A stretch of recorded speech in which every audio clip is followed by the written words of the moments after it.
All right, and we're back. Welcome. This is the second half of the first session of the fifth episode titled Trust Falls Volohin, Winds of War. Um, we are on an island, yo, and having a good time with it. Mm-hmm. Okay. Yes, indeed. So, yeah, so you guys just finished your interaction. I don't know if there's anything else you needed, but I'm good on that, man. It sounded good. okay. I think we stopped with us being shown to our room, so it's a great place for us to stop. Yeah, As yeah. far as So like yeah, you're all interaction. so you guys are now you are now being escorted to towards the town. So you guys weren't actually even really in town yet. You were kind of like at the docks, which is not quite in town. Uh huh. So kind of like how the airport's not quite a part of the city. Uh huh. So as you start kind of approaching the city, and you notice a completely different kind of architecture than you're used to. Whereas you guys are used to square buildings, tightly, packed into alleys, stuff like that. All the buildings are a series of domes, and some bigger, some smaller, some connected, some most of the buildings seem to have at least two rooms or two domes that are connected. Probably at least three for the most part. And they're kind of like they're almost like connected in kind of this really weird beehive way. And like where like if like one building is like shaped like this or whatever, the other building will come in here Okay. and kind of fill in that spot. But there's no like direct alleyways or anything. Mm-hmm. But they are still like along roads. Like it's not just havoc. Okay. So, but it does seem very intentionally designed. Like somehow amongst all this, what should be chaos is a jigsaw puzzle. And so so you're kind of passing through your, you all have your gear. Oh man, I totally just forgot his name. Eldon is carrying some. That the bird is carrying some. There are a few other things that you notice.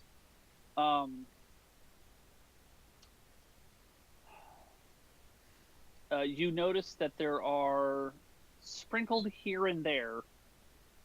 Not a lot, but occasionally you see a goblin or a kobold. And they're not attacking anyone. They're just at a shop or eating at a diner or talking to somebody in the street or whatever, just kind of there. As if they were in any other, as if they were an elf or something in any other regular area. No one else, even though they are clear minorities, nobody else pays them any mind. There are the half-elves are the clear majority, but the second most populous is these birds. And something dawns on you. Actually, no, give me a perception check. I Everyone? just want to see if you guys, everyone. I just want to see if you guys fail this. It'll be almost impossible to not fail. Okay, I got a 10. No, it's an 11. I got an 11 also. I got. Where's my perception at? Ah. Guess what I got? 11. 11? Yep. Okay. Okay. It is almost impossible to fail. Like, it just wanted to see if anyone of you guys got natural ones, and like the narrative would change for an individual. No, we all see exactly the same thing. You all don't see anything. Okay, we don't see exactly the same thing. You hear Okay. All right. the reason why it's called the Silent Sea. Uh-huh. There is very little noise. There is minor bouts of chatter. It is, even for those that are not Ghostwise Halflings, they are not speaking loudly. No one's really talking over each other. You notice that the bird creatures do not talk at all. They are clearly humanoid, but they do not talk at all. The halflings will occasionally talk in groups if they have to, if they're in groups. And then, like, the goblins and the kobolds will talk out loud, but it is very hushed. It is. If this were a horror film, you would be freaked out. Kind of sounds like one.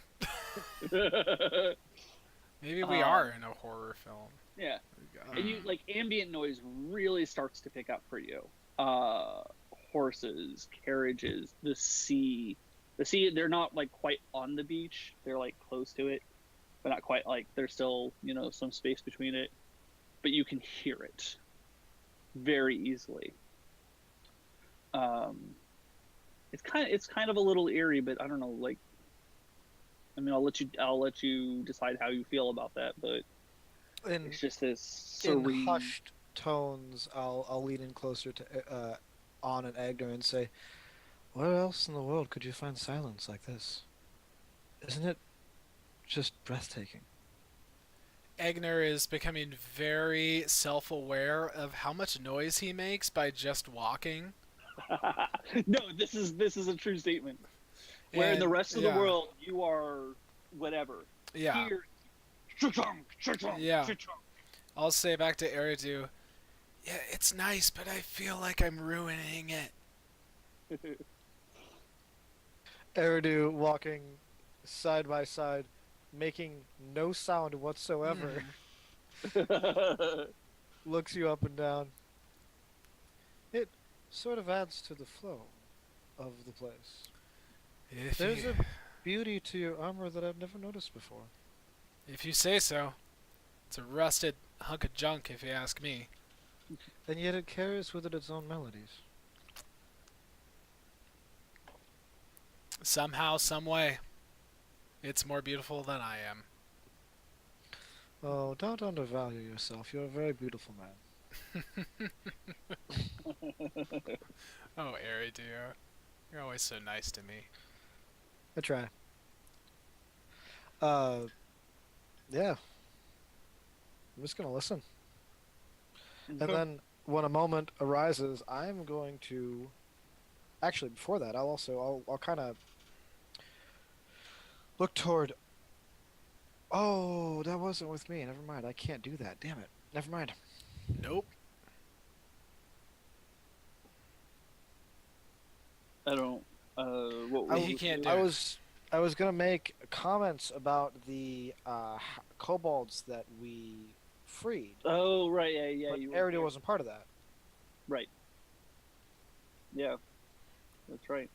But we did do that back in the day. Yeah, you guys did do that. We did so do that. Eigner and Onn, if you would feel the need to comment, you can.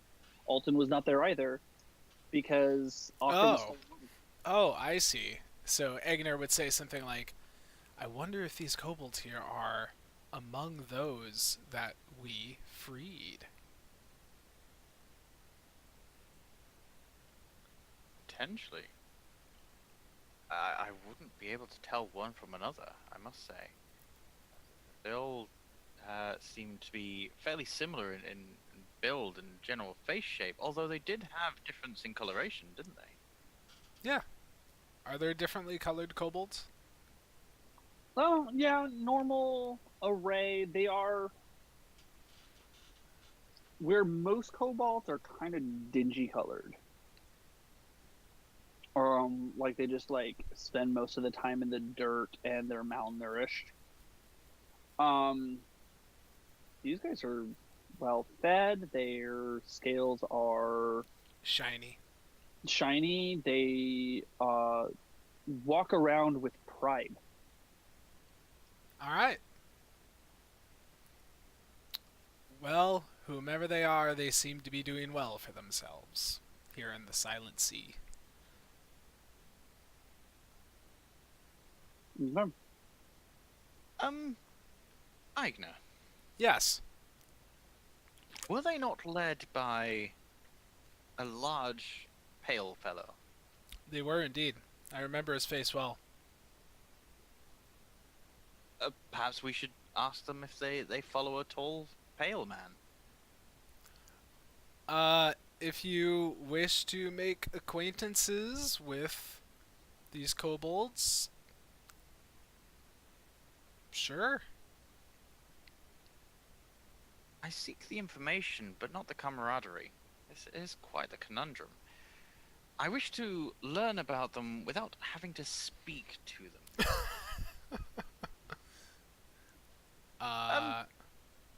Regardless, sacrifices like- must be made. This is a moment in which there's got to be some kind of role for Onn to keep his voice down. Yes, Oh, actually. they've been kind of in hushed tones. Oh, give me a charisma stealth. Ooh. A charisma stealth. Ooh. That's a good, yeah. A that's good. charisma stealth. Yeah. That's actually a really, really good one. It's pretty so good? Yeah. So, my charisma's a +4, and my stealth is Oh wait, no. Do you have a proficiency? Are you proficient in Are you stealth? proficient in stealth? I'm not proficient in stealth, so in fact Okay. it'll just be straight charisma then. Yeah. In which case, 23. Oh, big money, big money, big money, big money. Outside of the fact that you guys are the only big folk in town, and just your presence is strange. No one seems to pay you any other mind. Like, you're not the only big folk that they've ever seen, but it is not like, it's kind of like when you go to Japan. Okay, yeah. In which case, I shall approach one of these kobolds, and say to them, "Excuse me, might you recognize me under a different hue?"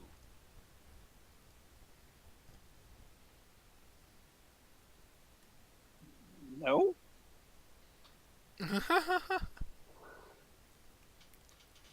Right. I just assumed that perhaps, maybe if I were more blue than green, you might recognize me. Are you not familiar with myself, or perhaps this human over here? Hail there. This is like the equivalent of being like, "Hey, Drew, you live in the UK. Do you know Bobby?" No, this is more like, hey, Drew, you're a white person. Do you Okay. know Bobby in Kentucky? No.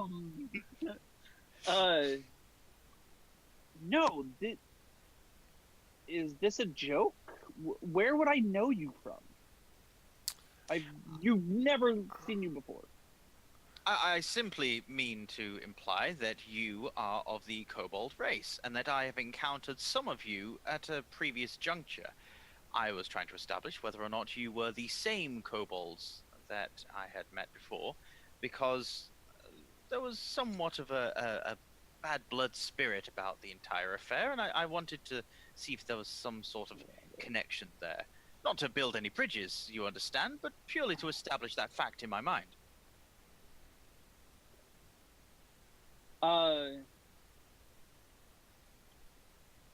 Give me a little bit of an insight check. You get a little bit of an insight check. I rolled a 5. Okay. I get +1. 6! There you go.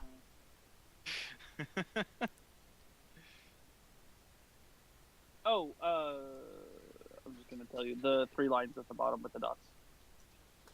Thank you. It was just faster to do it that way. No, this is no, I've lived here my whole life. I've never left the island. I don't know anyone like you. There are lots of kobolds. I'm glad that you're not prejudiced. I mean, maybe a little racist. That's prejudice, but like not. Yeah. What? Look, just maybe forget about it. I don't think I can.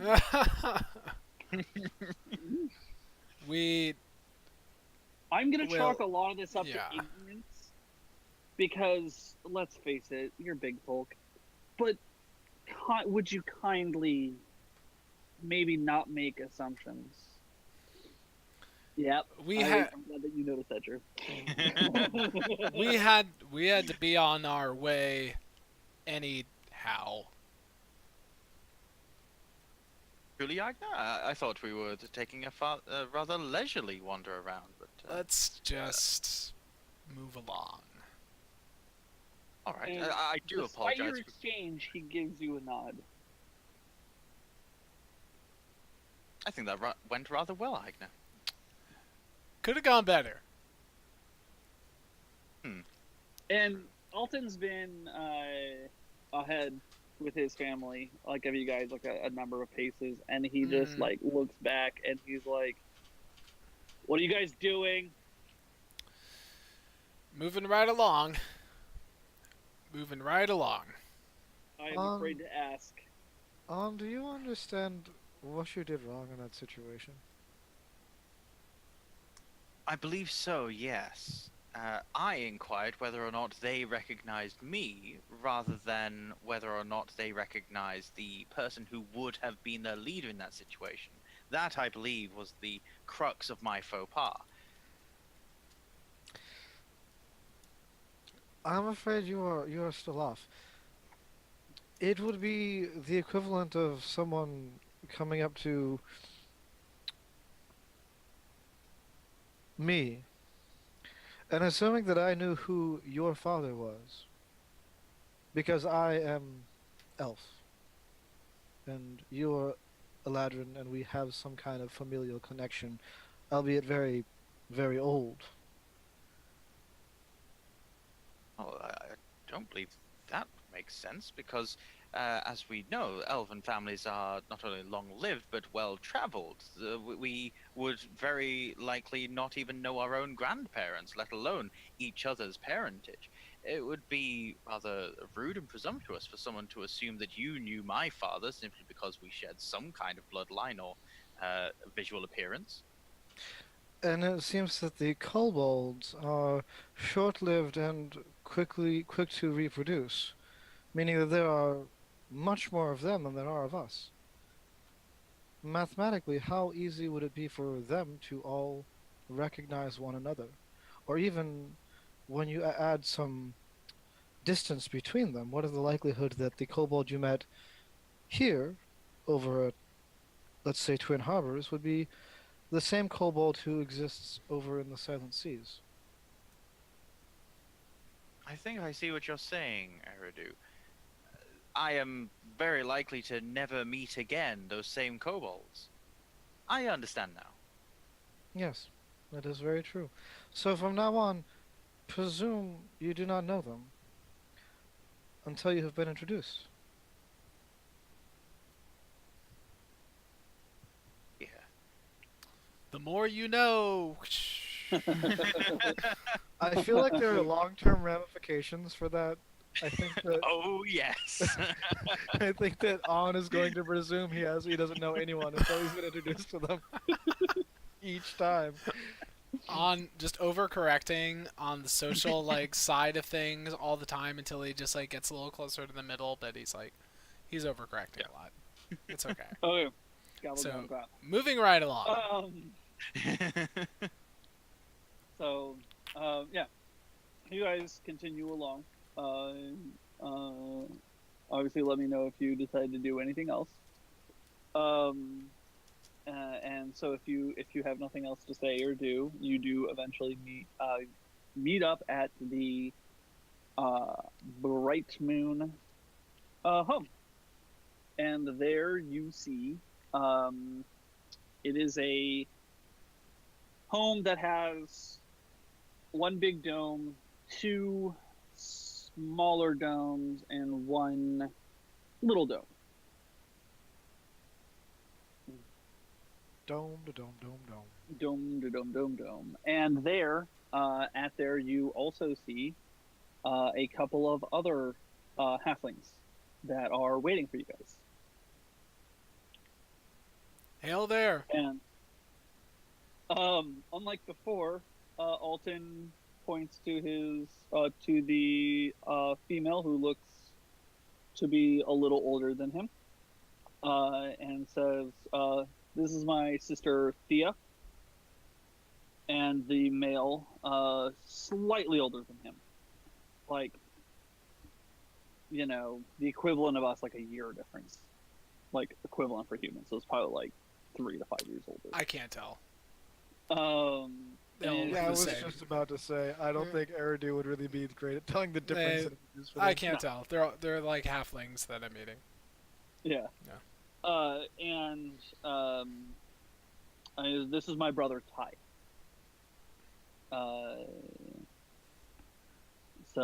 And they kind of wave, and they seem very self-assured, much like the rest of the family. So far, the only Brightmoon that you met that's shy is Seraphina, is Sarah. So she's the black sheep so far. So they wait, they wave, and they say, "Hey."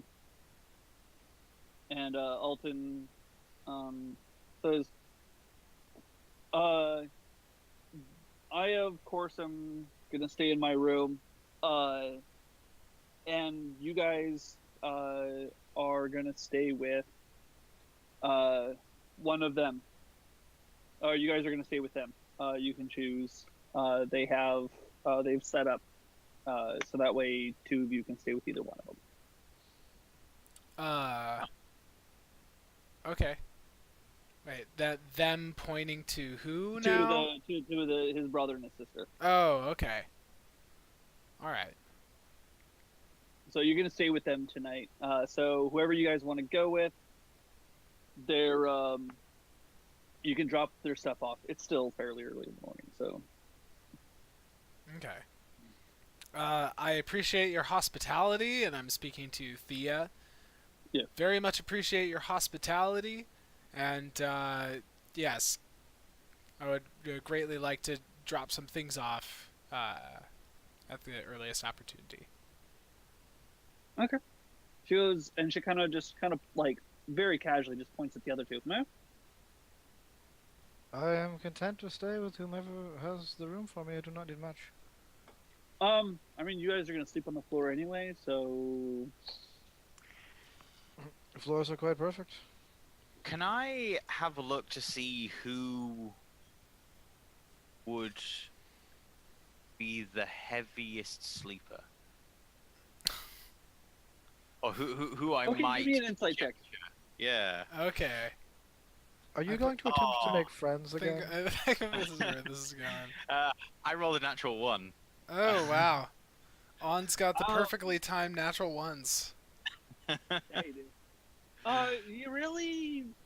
I mean, halflings are kind of, like, they're a little foreign... They're more foreign to you than even humans. Like, even though, like, to you, halflings are just, like, long-lived tiny humans. Like, maybe children or something. Like, long-lived children. But they're just a little more... Like, you get gnomes because they're fae. You get humans because you see them all the time, or whatever. Halflings are kind of this weird little thing that, like, you're kind of not really sure about. So you can't really read them. You might even start to think they don't sleep at all. Mm-hmm. In that case, I will step towards the one that is closest to me, confidently, and then say, I shall stay with you. Okay. You step towards the sister as well, Thea, and with that, she leaves you. She leaves the two of you off. You know what that means? What? That means Eridu is going to be a homewrecker. The brother. I'm gonna stay with the brother because it Yeah. just. It seems that there is more room at your place. I think by default. Yep. It is nice to meet you. I am Eridu. I will be sleeping on your floor, apparently. Well, I mean, I have a couch. It's just, it's a figure of speech.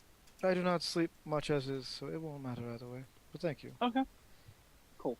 And your name was again? It is Ty. Ty. It is wonderful to meet you. Nice to meet you too. And he kind of like goes up to shake. Eridu shakes hands. Yep. It's a thing he does. He's Yep. very proficient at it. So he has a I get my proficiency bonus for yeah, shaking hands. Yes. Yeah. Man, come on, not a homewrecker. I don't do that. I'm just playing. Just playing. Egner's just jealous. He is. He wished that that Eridu was sleeping in the same spot that he was. Kind of does. Yeah. He's getting a little bit needy and not Yeah. quite sure what he's looking for in his post-deathful life. Look, I told you he was going through a rough emotional time right now. Don't judge. Oh, there's Don't judge no it, hey. judgment. No judging. Word. You do you, So- man. All right, so we get to go drop off some things, and it's like still early in the morning, so like Yeah, we it's have like, do it- 11ish. so we have like an agenda for the 11. day, or we're just kind of like relaxing or whatever. Like, I have no agenda for you. You guys are free to explore. If you would like to pick up supplies, if you would like maybe to look at getting healed, because I know you guys are suffering injuries. yep. If you guys would like, just do whatever. I think passing the day along, Eridu would probably spend his time with Sarah, teaching her more Elven or Sylvan, and also like telling her the parts of the stories that he knows and has retold, and has actually heard Akram's renditions of. Okay. Okay.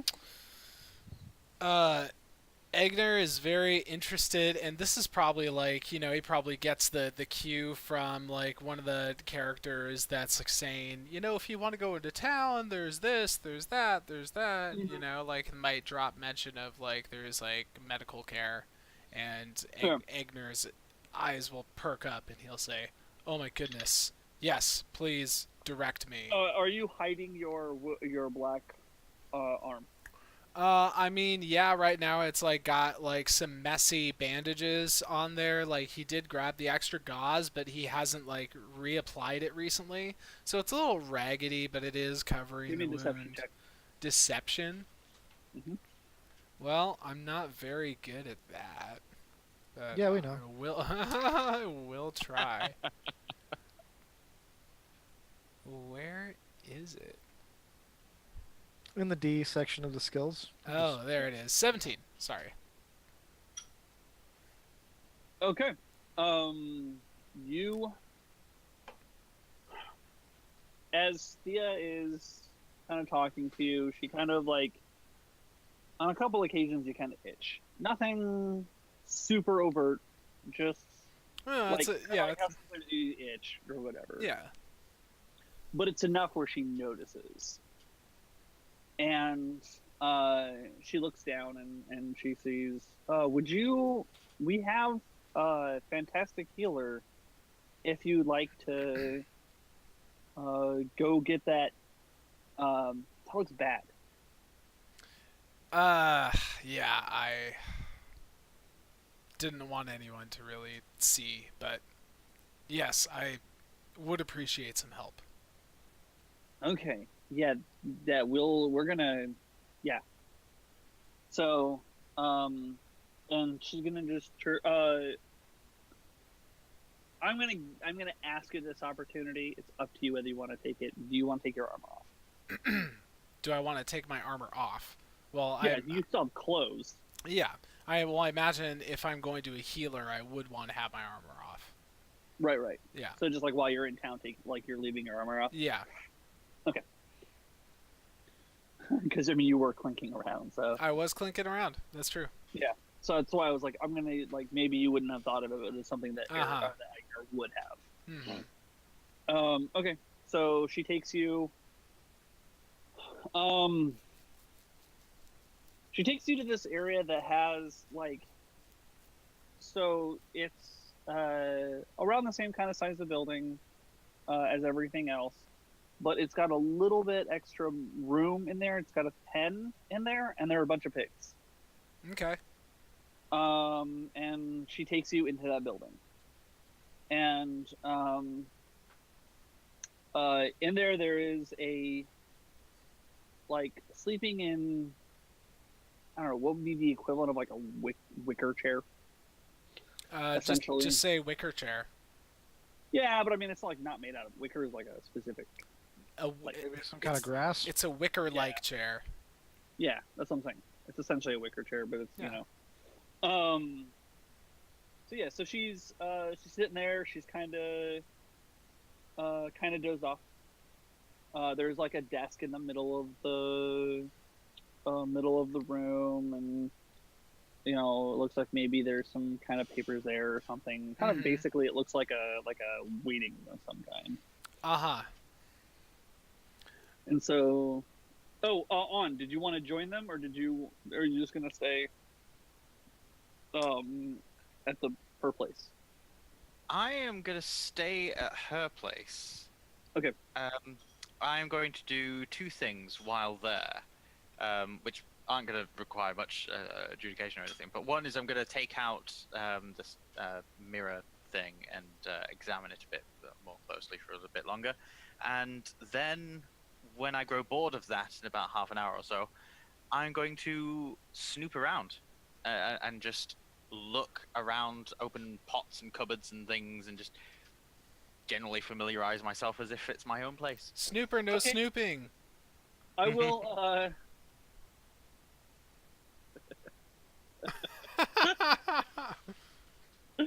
Oh my god, I can't. I wish I didn't know that reference. It's wholesome entertainment. Yeah, true enough. Unlike everything else. So we'll get back to that. Thea walks in, you know, with you, Eigner, and she sees she's a very old halfling. Like, if you don't know the age of halflings, I'm assuming. I mean, nah, not really. I mean, I think we made that clear earlier. Yeah, I mean, None of us do. It's very clear to me that my mentor Merrick is old, like that's very clear, and then Alton is young, and Yes. It seems like the other halflings I've been meeting have been like in that spectrum or younger than Alton or something. So I'm just kind of grouping them into categories. So it's either younger than Merrick, older than Merrick, younger than Alton, older than Alton. Yeah, pretty much. That's pretty much how I'm categorizing it. So I don't know how old Merrick is. Oh, he's like he's old. He's super old. He's super ancient. That is not a year. That's So It is not. super old. Just think of it as a let's concept. be honest. We don't know how old he is because we're terrible at judging halfling ages. Yeah, exactly. Well, but I'm going. And we're the players. I'm gonna go with. You don't know their ages, but if you were to guess a human age, you would think like 72. Okay. So she's probably like as old as Merrick. Yeah, comparable. Okay. So yeah, so she goes up and he gives a bit of a smile, and so she walks up to this old woman and like kind of bends down to like the wicker chair and just kind of like shakes her arm a little bit, and then the old woman.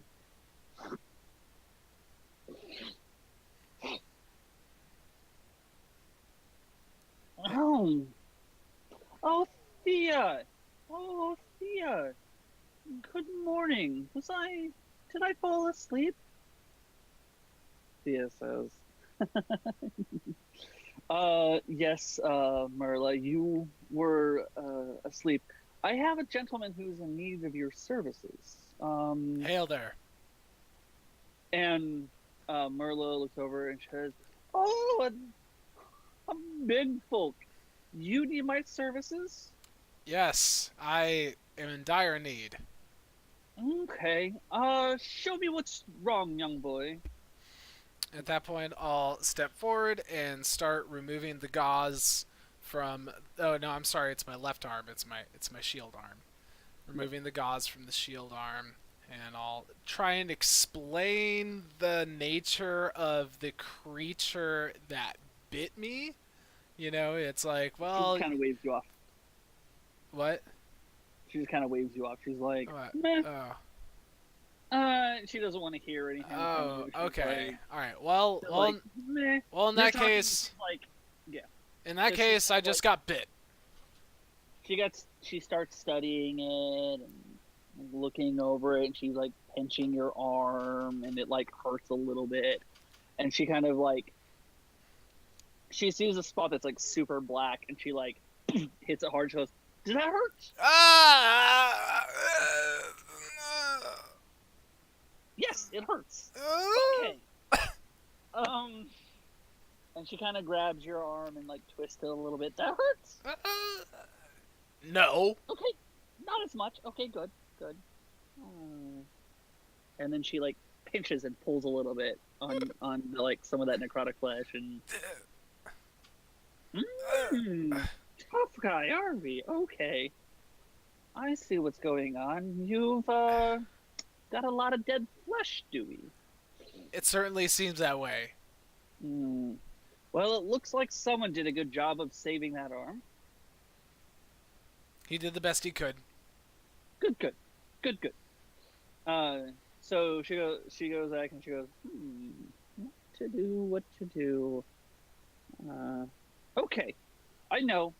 And she goes out back into one of the rooms and pulls out like not quite a piglet, but like an adolescent pig. Okay. And it's fresh. Like it's not frozen. It's not it's not like which I'm bleeding. It's just kind of like whatever. Whatever. It's like bled out. It's gutted. It's the whole 9 yards. Okay. All right. So she goes. So she looks at it and she goes, "Do you know how healing magic works, young man?" I thought I did once. Okay. Have you heard of the laws of conservation? No. Okay. What the laws of conservation say is that you cannot create or destroy matter. Okay? So what we're going to do is that wound is unfortunately unrepairable as it stands. Okay? So we're going to have to pull that flesh from inside you. And see that pig? Yeah. We are going to use its matter to replace that flesh. I'm going to have pig flesh in my arm? Don't worry, my boy. Pig flesh is a very common analog for folk like us, like the humans and halflings and whatnot. I wouldn't do this for elves, mind you, or Kenku. I would do this for us. You see? I see. So this will be ripped off of my body, and the pig flesh will be. I'm gonna be a spider pig. Big. I don't know what that means.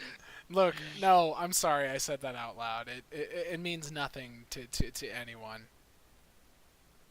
Okay. Okay. So, now, I consent to this procedure. Please do Yes. whatever you can for me. I am going to need to cast a spell on you to make you fall asleep, because if I don't, it's going to be the most excruciating pain that you can ever imagine. I see.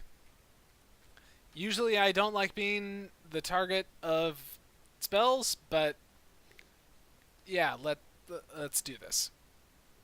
Okay, and so she goes through the motions, and she has her materials, and she swirls and whatnot. Eigner willingly fails the saving throw. He's just gone. And so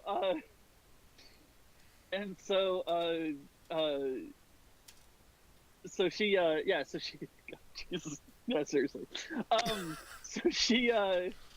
So she goes that, and you start to go under, and your eyes start to kind of phase out a little bit. This is not like any kind of spell that you felt. Like, your senses start to kind of like close in on yourself. You're not just falling asleep. You're like anesthetized. Kind of, yeah, you're being anesthetized. Like, from your perspective, though, you don't know what being anesthetized is. You just know that it's like shutting down on you. Word.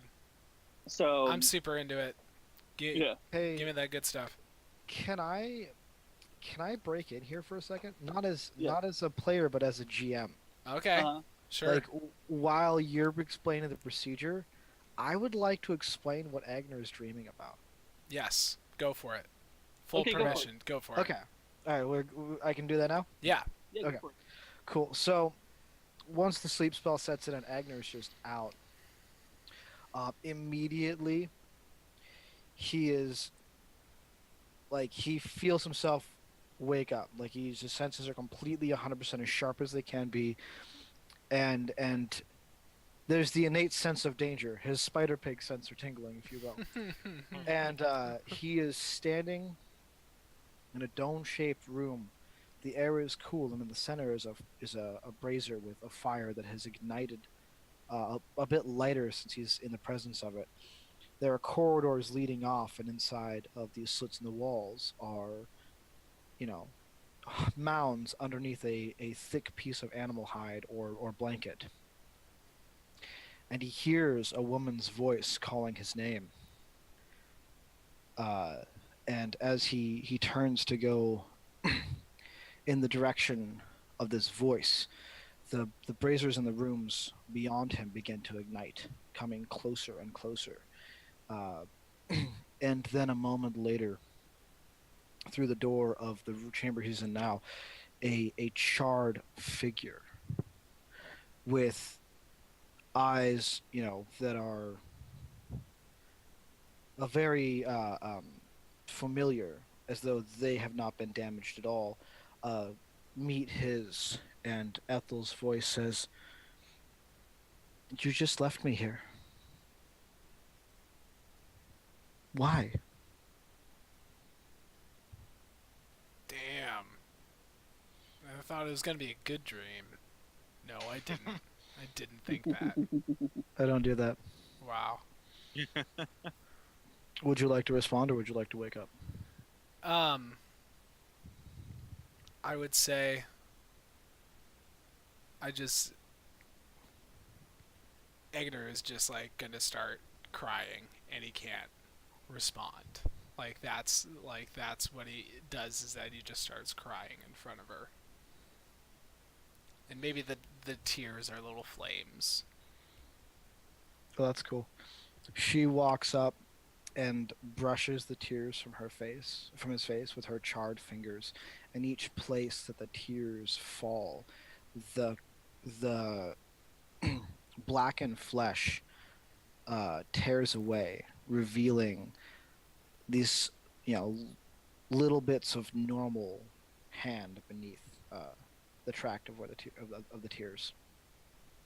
And she says, "It's okay. I forgive you. You did what you could do, and I did what I could do. I just hope that you can find it in you to forgive me too." Will you ever be back?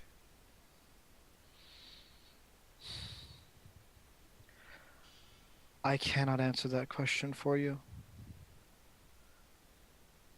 but I don't think that we've seen the last of each other, Eigner Bosh. I just hope you're there the next time I have to take off the ring. She smiles at you, revealing a mouth that is, it just seems to be caked in pitch. And then the brazier in the room begins to just flare, and the whole room is alight and then is on fire. And that's where my part of the dream ends. And Eigner will just get burned up in the dream, and just try and imagine what it would be like being immolated, and wakes up eventually. Yeah, eventually is the right word. Mm-hmm. Because it is not a quick ending. Mm-hmm. And there's nothing about that dream that has to be quick. You know how dreams be. Yeah. I'm just saying that, like, you're are brought up when you're brought up. Mm-hmm. There's no. I can give a description of what happens to you, but you are asleep. Doing it. Sure. Give me the description. So, while you're asleep, what happens is that and I actually was going to do this anyway, so it's great. The necrotic flesh is lit up, set on fire. Oh. And to be, it just happened to work out like that. I swear to God. Okay. Wow. Good on everyone. Great. Yeah. And so it gets burned away, and Merla gets washes out the wounds, and the flesh itself is of course whatever, not like, it's like kind of cauterized and whatnot. And then what she does is she kind of like touches your arm, like not on the wound itself, but like at your wrist.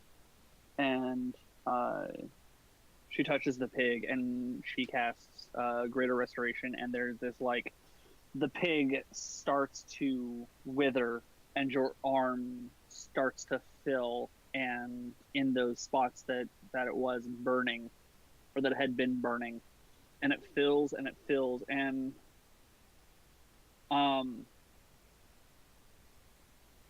your hair doesn't grow back in your arm. And that section of skin is still gonna be like baby smooth.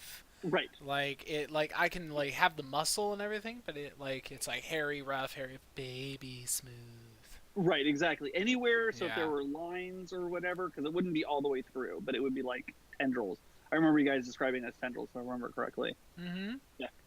So the parts that were where the tendrils were is where it's baby smooth. But yeah, she is able to convert the pig muscle to human muscle, because they are actually science for you.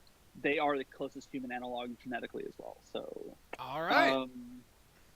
So she is able to, and it does not reject.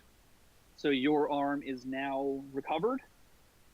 The pig has lost probably about half its mass, and it is you now have a workable arm. Yay! So I get to take off this whole condition about how I can't use my shield and how I have disadvantage on strength checks and stuff. Boom, baby.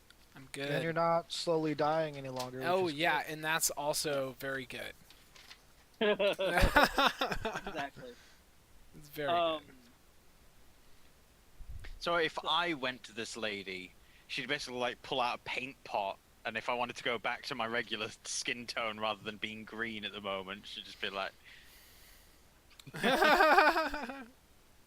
No, but she would have to drain. Well, no, she probably would end up because it's a artificial pigmentation. So she would, or melanin. It'd be melanin that has been essentially, like, what is it called whenever it gets like radiated and it gets like untangled, whatnot? Denatured? Yeah, denatured. And so she would essentially fix, like, she would like realign the melanin cells and whatnot. Someone laws was of paying. conservation. Yeah, someone was paying attention in basic chemistry.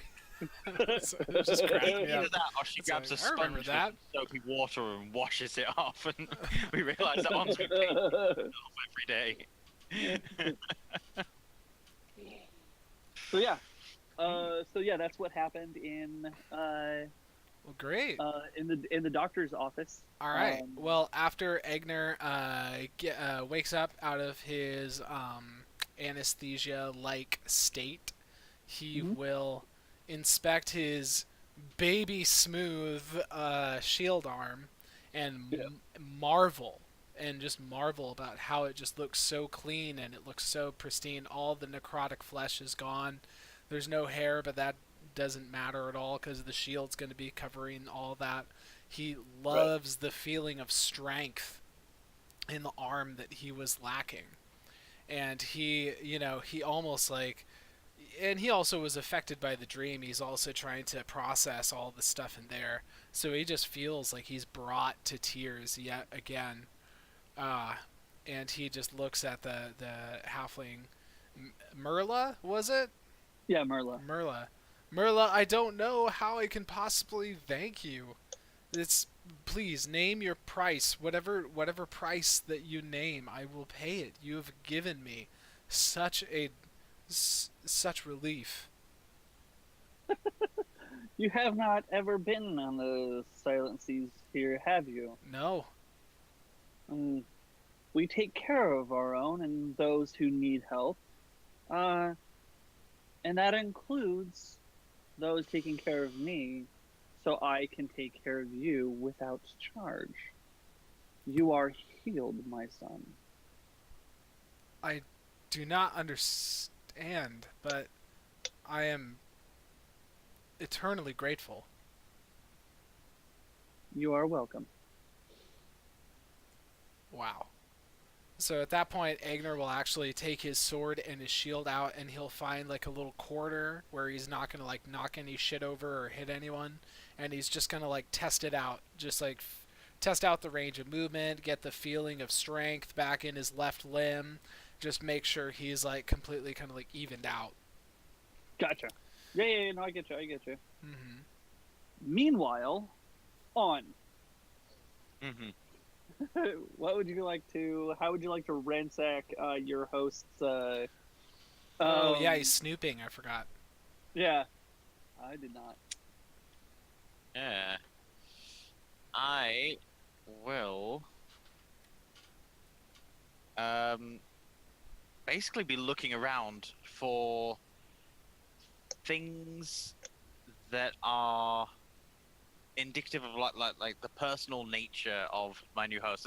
This is not Seraphina's place, but No, this is Thea's place, the eldest sister. Thea's. There we go.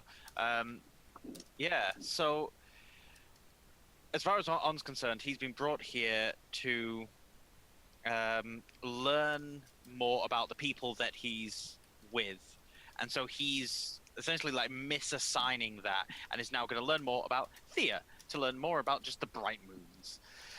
Okay. So yeah, he's going to have a look through drawers, cupboards, just to see if there's like anything that betrays a personal quirk or anything like that he's going to try and draw conclusions from.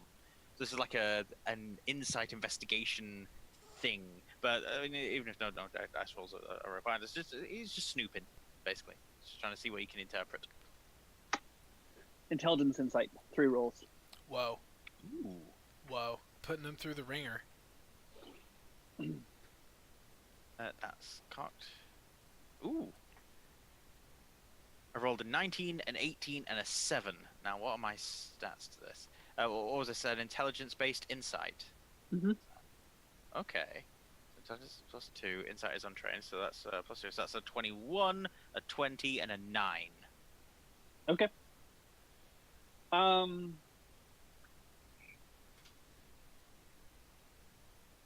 Thea is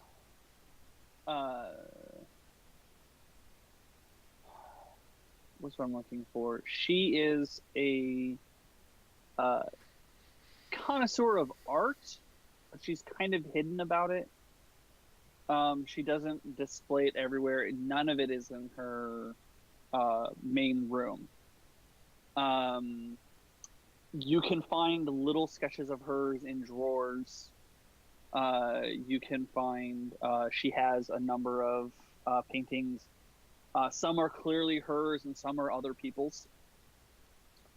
In her bedroom, but in very low key. They're not framed. They're just kind of up, like, and not even in a poster way. Just kind of just like just up there, in kind of like a homey feel. There is a lot of otherwise there's a lot of practical stuff. There are like financial books. There are like kind of just like business and all that other stuff, and there's like a book on like agriculture, like local agricultural, the farmer's almanac essentially. You see a number of you see some produce around, like not a lot, like kind of like some, but not as much as that you would necessarily expect. You kind of imagine that it's a shoemaker's children kind of situation. She's very practical, except for with her art. And it's almost as if there is this hidden desire that she doesn't show anybody else because she's the oldest of 5 and she has been expected to become essentially like a third adult.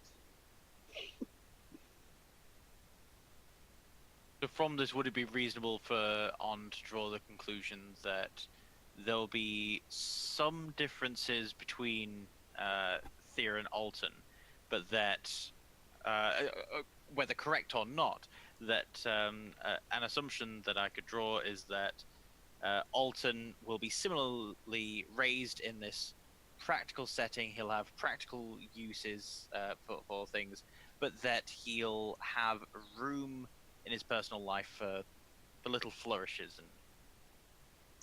and expression. You don't know. You would have to go see. Okay, so Alton for you is very serious and practical. He is absolutely you see him, he doesn't collect gold. He doesn't, like, you know, whenever you guys had that big mission, he took the job to get you the money that you needed. He doesn't hoard. You've noticed he doesn't collect items. He doesn't, like, almost everything that he's had the entire time you've known him.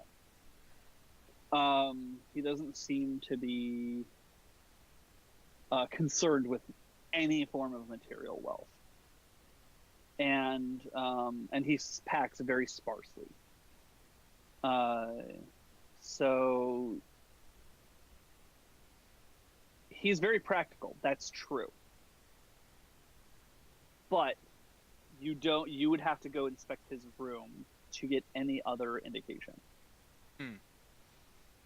No, I'm going to stay with Thea's things, but Onn is going to assume that his investigation of Thea has shed light on Alton. I think that's going to be the assumption that he's made. But yes, I'll now go about and put things back as neatly as I can. Try and put it as close to how I found it. Okay. I will say this, because you would have explored the other thing. I just wanted to wait until after, to make sure that there was nothing else. They have something strange that you've never seen before. She has a personal bathroom. And there's a seat with a hole in it, and this little lever, and there's water in it.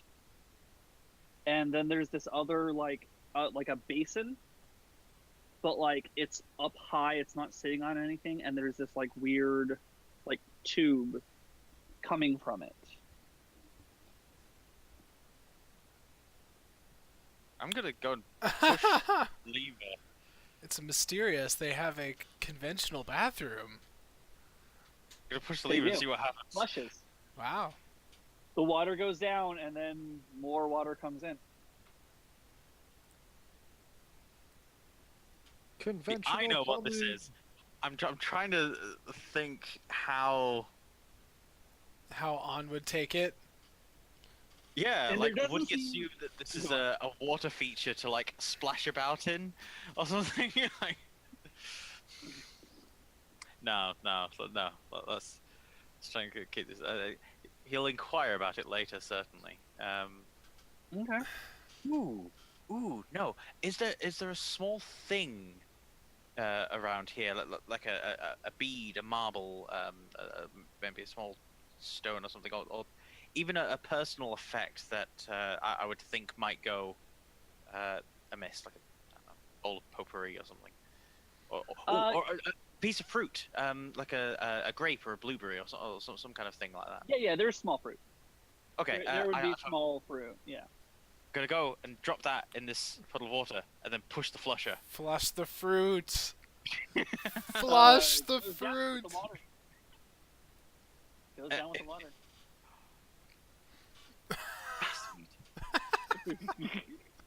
I am going to go and wait eagerly at the door, waiting for Thea and Eigner to return. Okay.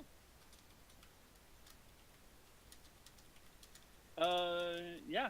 So yeah, you wait for Eigner to return. Eridu, go ahead. I will return, and I will return with much swagger and boisterous energy. Eigner, you seem to be in good spirits. Fantastic! I am about to show you the most amazing thing that you will have seen today. Well, I don't know, but I've seen some amazing recovery. Look at this! Look at this arm! Look! It looks identical to the arm that you had before. No, there's actually a subtle difference. There's some parts that are pinker on this side, and see how there is no hair growing in that region as compared to the same region on my other arm. Oh, congratulations, Eigner. You now have a grotesque abnormality in your skin. Now that's the negative way of looking at it. No, I've been saved. I would be curious to uncover more, but first, come, see this. I'll Okay. go and grab another piece of fruit. Very well. Very well. And so obviously Thea is with you guys in this room, and she watches you guys go into the room, Yeah, and she follows you and just watches you flush the fruit. fruit in it, and she goes, "What are you doing?" I don't know what he's doing either, but it's pretty interesting. This is a fascinating device. I wonder, is the fruit recoverable? Does this water lead somewhere? Or is it something that leads to an elemental plane of some kind? Is this a portal? Oh, now that No, it is it interesting. goes into the sewer. Oh, We have aqueducts essentially. We do have And then- sewers in Twin Harbors. I mean, yeah, but not very good, advanced indoor plumbing. No. I just But wanted to we let do you have know. sewers. Yeah. No, we Yeah. do have sewers. No, you guys, you remember those. You remember. Yeah. 'em. We Yes. have, Yes, yeah, we we do. have, yeah, they have sewers. We have these like gooey creatures that are kind of squarish, or like whatever, and they go through and they kind of go around and clean up our sewers. Wow. You have sewer access in the home. Yes. Huh. Yeah. I mean, the sink and the toilet do. Like, there's no like manhole in here. Oh, I suppose you could empty a bedpan into this. Why would you? Wait. I just need a few questions. Are you sick a lot? Why do you need a bedpan? Or a chamber pot. Look, we've never seen this before. Sorry, we're confused. Okay. Chamber pot is what I meant. I meant chamber Okay. pot and not bedpan. Okay, that's but fine. yes. Okay, so what you do is you go and you sit down on that seat and see how there's like that like kind of open area. Yeah. Go to the bathroom. Ah. You go do your business in there, and then you flush it, and it goes into the sewers, right? And then you go over to the sink, and she points to that like kind of that basin that's right there that's attached, and she goes, and then you wash, and whenever you tap it, and there's this like it's an enchanted tubing that that casts like a water spell, so that way you can wash off your hands. And then she turns to the left and she points over to this like kind of squarey area that you didn't like recognize because it was just a thing that you didn't filter and in your brain. And she goes, and that's where you go clean yourself. Like, see that thing up top? Again, it does much like the toilet and the sink. It's enchanted and it puts out water, so that way you can clean yourself with soap. Ah. Fascinating. Use of magic. Yeah. I've never seen the like. In the home. Yeah, everyone has one of these. Do they not have those in big folk cities? Not in our big folk city. Interesting. I wonder Alton has always gone about how primitive you guys are. That's a fair assessment. Okay, go on. I'm going to say, I think Onn, when given the opportunity, might go and investigate the sewers of this place, just in a purely academic exercise, just to like fascinated at the infrastructure. That'll be like a off-camera thing. Like an off-camera thing, gotcha.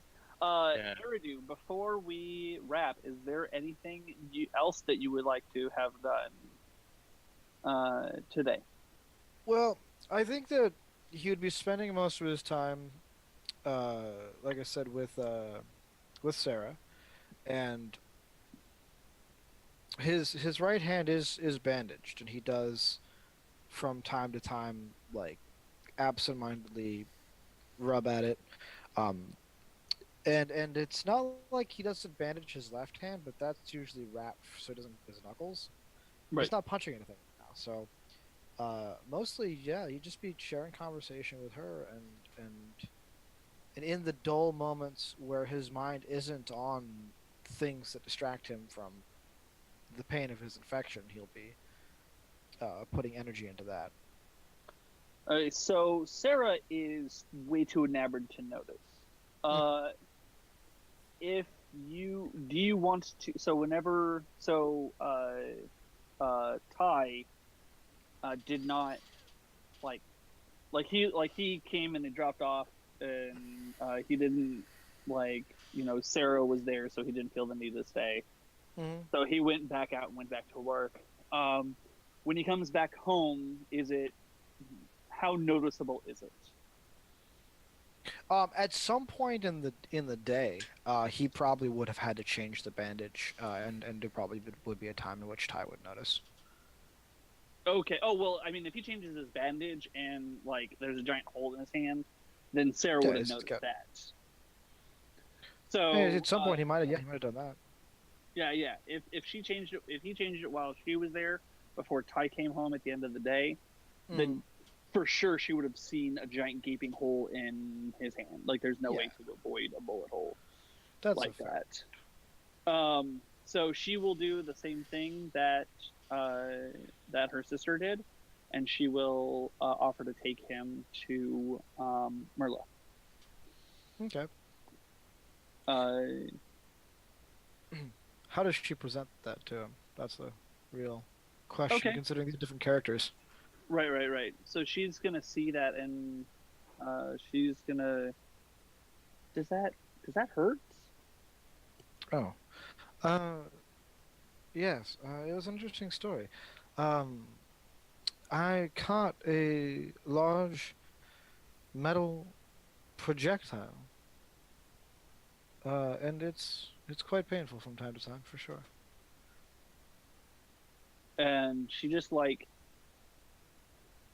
with a brazenness that you would have started to expect out of the other Brightmoons, but you have yet to have seen in her. She just like very quickly gets at your hand. Like you don't react because you just never assume she had this in her, kind of situation. And she just grabs your hand and just kind of like looks at it. She goes, interesting. And she kind of like puts her finger in there a little bit, not like all the way through, but just like a little bit in there. Yeah. Have you not been able to get that healed? It is something that I assume is going to heal itself. The body has a miraculous way of dealing with things like infection.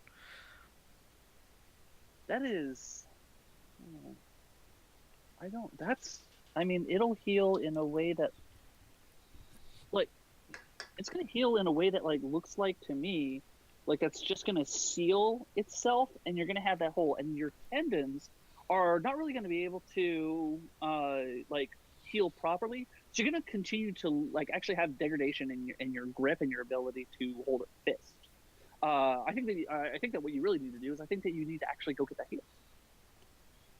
And she is suddenly have a vigor that you had not anticipated. Yes, I could do this. That would be fine. How would I go about getting this healed?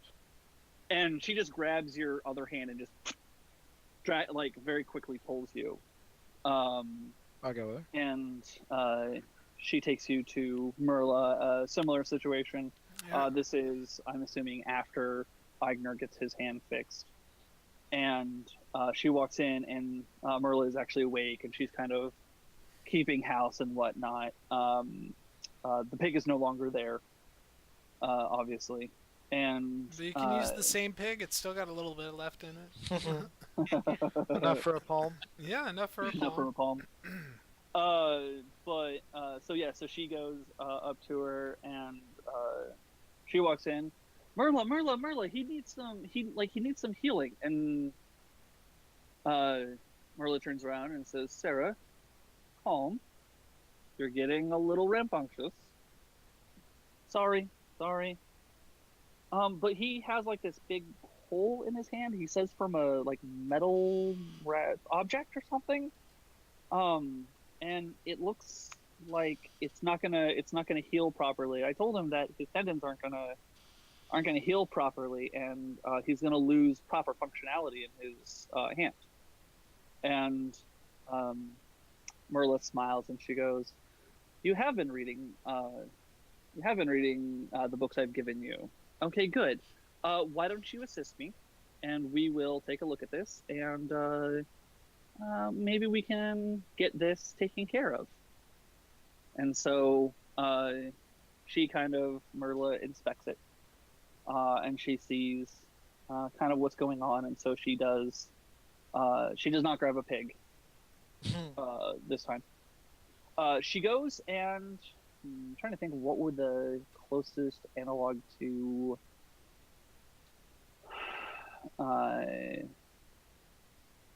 whatchamacallit, would be to elves would be A fey pig. there wouldn't be a fey pig. She goes back and she grabs kind of like this like strange, like it's this kind of strange like white paste, and it's not anything that you've ever seen before. If you'd like, you can inspect it, and it's like in a jar. I'll ask her. What is this? Well, elves are a little tricky when it comes to healing. They don't have roots in this world. There are no analogs.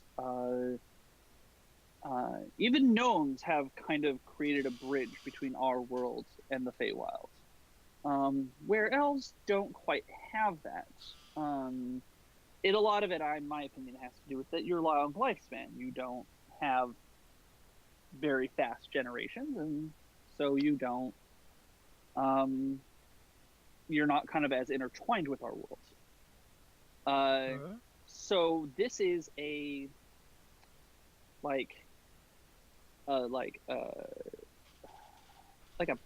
pus from a creature that's from the Feywild. Nice. And it's been known to have a link to the Eladrin, and has been successful with elves for repairing tissue damage. And the beauty of this is kind of like a proto protein, so it can be used to shape all sorts of types of material, types of like cell structures. Fascinating. Well, you know this craft better than me. I would love to watch. Okay. Okay, very good. So she kind of like opens up the jar and she puts this, like pulls out like a chunk of this goop, and it's like, I mean, it's viscous. That is the only word that I have for it. Like molasses, it like stretches out, and it's like, it kind of like tapers off the end as if it were caramel or something, and it's a little messy. And yeah. And Delicious. she kind of like and she just kind of shoves it in your hand in that open wound. And as she does, and the pain just radiates from the palm, he's gonna grab Sarah's hand, like gritting his teeth through the pain as best he can, but it hurts, and it's clearly visible. She has a surprisingly strong grip. She like, you grip her hand, and you would think, for like how fragile she presents herself, that her hand would crumple, but she's clearly, if it's not obvious, she's like essentially like a training to be a doctor, and so she's been there to help people, and so she's gotten used to having a solid, like being that solid grip for people whenever they're going through these procedures, because it's not like she's not going to do anesthesia just to shove some goo in your hand. Right. So yeah, so she goes in and she kind of packs it, and she kind of, to a certain degree, shapes it towards your hand, and she kind of puts her hand on both sides, and again she does that greater restoration, and she uses that to restructure and reform your hand. Okay. It is functionally workable now. You won't, but it. Yeah, I can flex my knuckles pop with the release of the tension, but like it's and there's still a lot of stiffness. Right, but, and yeah. and there's gonna always be a little bit of stiffness, and it's like if you have like a big scar, like it's just like a big scar on either side, like it like, you know, because it's regrown skin, essentially, and so kind of like a big scar, and so, and like essentially my character will always have arthritis. Correct, in like the middle of the hand, yeah. Well, His dang. arthritis is joint, so. Essentially, yeah. This really weird arthritis in the middle of his hand, but it does not impede his ability to do anything. It's just it gets a little tight.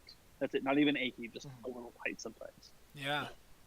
It just seems like either no matter what point within the last half hour or so we stopped, we would have stopped on something gross, like on playing with a toilet or Eridu's hand getting healed. All of this has just been disgusting. It's true. It's been going in some interesting directions. Yeah, let's say that. Flush the fruit is going to be like my quotable for this session, dude. Flush the fruit. It's a way of life. It's a way of life. So I guess it all turned out well, though, for the moment, because Eigner got his arm healed, and Eridu got his hand healed, and Onn flushed some fruit, and Alton is guppy, and that's all we have to say about him. So Alton is guppy. Alton is guppy. So I guess we'll go ahead and stop it right there. We're past our 3 o'clock stop time. Please join us next week at 12 Pacific time for the next session of this episode entitled Trust Falls. Hope you've been enjoying Volohin Winds of War. Yes, thank you all for joining us. Yeah. Take care. Bye. Bye. See ya.